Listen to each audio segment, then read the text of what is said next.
Hi అండి, అందరూ ఎలా ఉన్నారు? ఈరోజు ఉగాది కదండి. నేనైతే పొద్దునే లేచేసరికి ఇలా మంచు అనేది పట్టేసి ఉంది. ఇక మా చెట్టునున్న మందార పూలు అనేది నేను కోసేసుకుంటున్నాను పూజకి. ఎర్ర మందారాలు, పసుపు మందారాలు, తమలపాకులు కూడా కోసేసుకుంటున్నానండి నేనైతే. ఆ తర్వాత మామిడి మండలు తీసుకొచ్చి క్లీన్ చేసుకున్నానండి. శుభ్రంగా క్లీన్ చేసేసుకొని ఆ వాటర్ అంతా తుడిచేసుకున్నాను. ఒక మామిడికాయ కూడా తెచ్చుకున్నామండి. ఆ ఆకులన్నీ గుమ్మాలకి ఇలా డెకరేషన్ అయితే నేను చేసుకున్నాను. గుమ్మానికి కూడా పసుపు, కుంకుమ, ముగ్గు వేసి 2 మందార పూలు అనేది ఇలా పెట్టుకున్నానండి. ఆ తర్వాత చింతపండు పులిహోర అనేది ప్రిపేర్ చేసుకున్నాను. కొత్త బియ్యంతో పొంగల్ కూడా వండేసుకున్నానండి.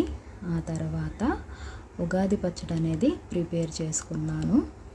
ఇక పూజకు వస్తే ముందుగా విఘ్నేశ్వరుణ్ణి పూజించుకోవాలండి మనము.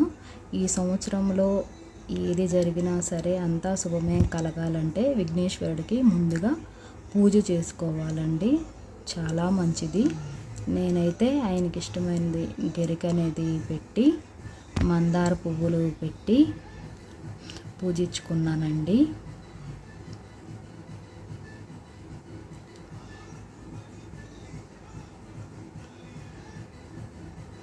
ఇలా విఘ్నేశ్వరుడు చూసారా ఎలా డెకరేషన్ అయ్యాడో మా ఇంట్లో. తర్వాత మండపం అనేది ఇలా ప్రిపేర్ చేసుకున్నానండి నేను. ఇక దీపం అనేది వెలిగించుకుంటున్నాను నేనైతే.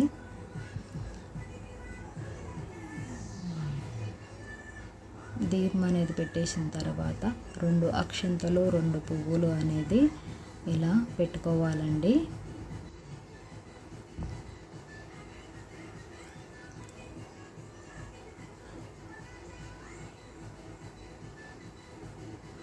యాడ్ చేసుకున్న తర్వాత సాంబ్రాణి పొలలో ఇలా వెలిగించుకేసుకుంటున్నాను దేవుడికి అనేది. ఆ తర్వాత ఉగాది పచ్చడి దేవుడి ముందు ఇలా పెట్టేసుకున్నానండి. ఇప్పుడు ముందుగా వాష్ చేసిన అరిటాకుని తీసుకొచ్చి పీట పైన ఉంచుకున్నానండి. ముందుగా పొంగలి పెట్టాను. ఆ తర్వాత చింతపండు పులిహోర అనేది యాడ్ చేశానండి.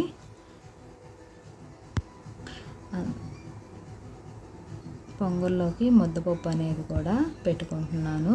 ముద్దపప్పు, నెయ్యి కూడా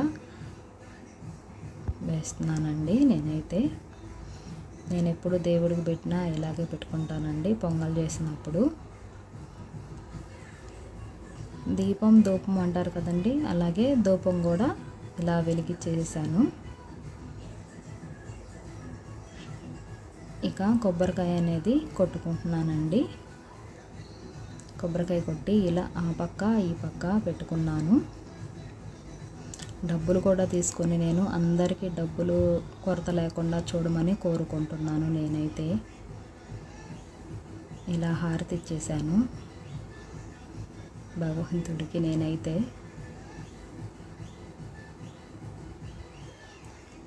ఈరోజు ఉగాది అయితే చాలా అంటే చాలా బాగా మేమైతే చేసుకున్నాము.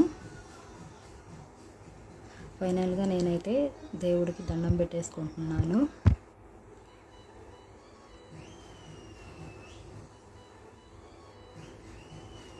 మా ఇంట్లో ఉగాది ఇలా జరిగింది. మీకు ఎలా అనిపించింది నా వీడియో నచ్చితే లైక్ చేయండి, సబ్స్క్రైబ్ చేసుకోండి. మీ అందరికీ మరొకసారి ఉగాది శుభాకాంక్షలు అండి.